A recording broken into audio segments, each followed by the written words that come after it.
Hi guys, welcome back. My name is Omotayo. So this girl shared her battles with type 1 diabetes with us and even shared the story of her mom being a victim of this disease and eventually passed.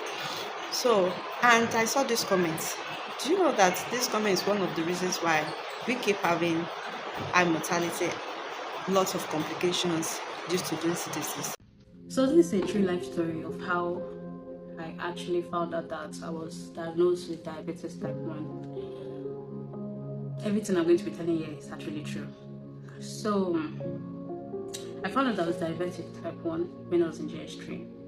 But before I found out, I saw my mom taking a lot of drug when I was very little. And she had an injury that time on her foot, like a nail just choked her on her leg. And I saw her going through a lot of pain, yeah, until when she kicked the bucket. A nail choked my mom on her foot, and that injury refused to heal since 2007 to 2013. The injury was there, and that was the injury that finally she gave up. My mom was someone that I always see taking drugs, but I didn't actually know what was wrong with her until when she had that injury. And then I was very little, but in 2010, I was 10 years already, and I knew what was going on. My mom was getting slain, her leg was in a mess. I can't really describe how her leg was, but it was in a mess. At some point, her leg started swelling up, started bringing out a lot of pus and a lot of water. I remember when she used bandage to wrap that leg. And before you know it, the leg is really full with, I don't know if it's water or pus, but it was smelling so bad. You know the pain. I knew the pain that she went through that period. Until when it was so bad, they had to take off her leg. I think there was this fear in her when they were about to cut the leg. She was so scared. So she kept telling the doctors, no, I'm not going to cut this leg. Until she finally agreed. When she finally agreed, it was really too late. And that's how they were able to cut off from her lap down. But it's really too late. Everything that was eating up the leg had really gone through inside her body. And that's how the next day we lost her. So that period we lost her, I fell into serious depression, and depression that sometimes I could not even cry. I didn't know who to talk to that period. That's when I changed my school. And that period, I was actually falling sick anyhow. And everybody just thought that, oh, I think it's because, you just lost your mom. And that's why, you're always falling sick and so on. So, when... Oh, Jesus Christ. So, when I changed my school, then I was in JS3. That was when I lost my mom. I think we were writing junior WAEC. Yeah, is it WAEC? Because junior WAEC, yes. And I lost my mom that period. I was so depressed. And when I came to Abuja to school, that's how they asked for medical reports.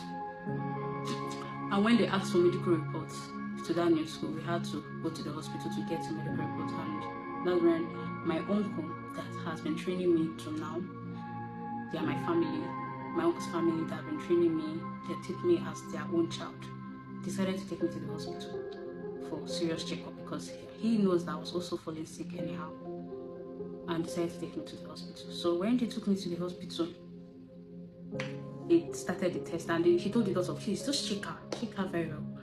She has been falling sick and really want to know what is actually going on, so we can start now. And I think that time I was already 13. Yes, 13. I was actually 13 or 14 that period, or 15 actually. So when they did the test, they found out that I had so many glucose on my urine and it was not normal. So the doctor asked me if I had anyone that was also diabetic in my family. And I told the doctor, yes, my mom. So he was like, okay, I can see. We need to do further tests. We can't just conclude like that. I said, okay.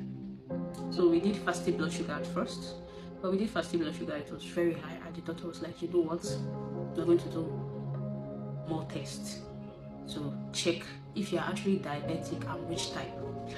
I've forgotten the name of the test they did. I think you can browse it, but I might browse it and tell you. So when they did the test and everything, the test results came out and the doctor called me and told me that I was diagnosed with type 1 diabetes. And I was scared. I was scared because I just lost my mom, you know? And it felt like her life was trying to play in my own life. Whew, this is a hard one. So I was so scared. And when they told me, I was like, what? Everything just changed. And the doctor was like, don't worry, you'll be fine. And I believed that I would be fine. So the doctor said, we won't place you on insulin now. We want to place you on just serious diet and exercise. I said, okay. Then after some months, I felt very sick. That period I had chest infection. And when they rushed me to the hospital because I collapsed, when they rushed me to the hospital, the doctor was like, your blood sugar is too high. We'll have to place you on insulin. So that's how I found out I was diabetic. And that's how I started using insulin since. It was quite hard. Changing your diet all of a sudden. And every day, you're injecting yourself with insulin. Always punching your hands, check your blood sugar. At some point, I think that period, I was really, really depressed. I think I've never been depressed that much that period. Because I was so scared of needles.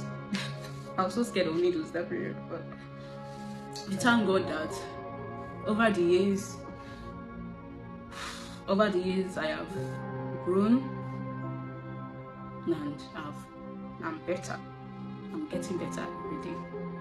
Even as much as it's so difficult, even to now, I still fight some certain things because I'm actually big. Sorry, I'm actually big. So anytime I go to the hospital, anytime I fall sick, and see this diabetes thing back, it's not funny because as a diabetic patient, you're prone to so many things. I can count how many times that every week I'm always having boil, and the boil is not funny. It's not a funny boil. Like, it's so big, and I'll be crying all through the night because I cannot sleep, cannot do anything. I'm telling you, this diabetes thing is not serious. It's not easy.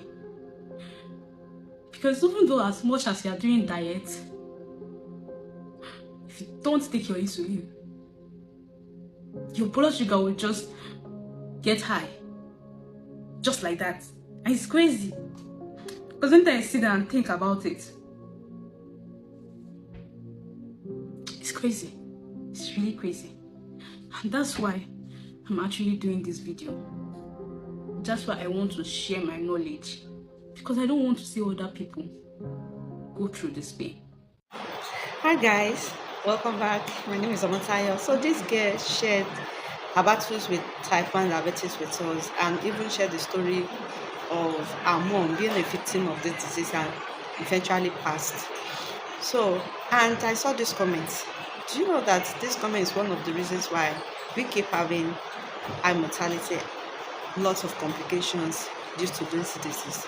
Because people that are not actually certified, that are not professionals, are the ones telling people, teaching people how to control their sugar. And for the record, you cannot reverse diabetes. You can't reverse type 1 diabetes. You can only control the sugar. You can only put the sugar under control in order not to cause complication, in order not to cause havoc. Please, if you have diabetes, strictly adhere with your treatment plan. This will help you in order to prevent complications that may come or arise with it. See you all later and have a lovely weekend. Bye.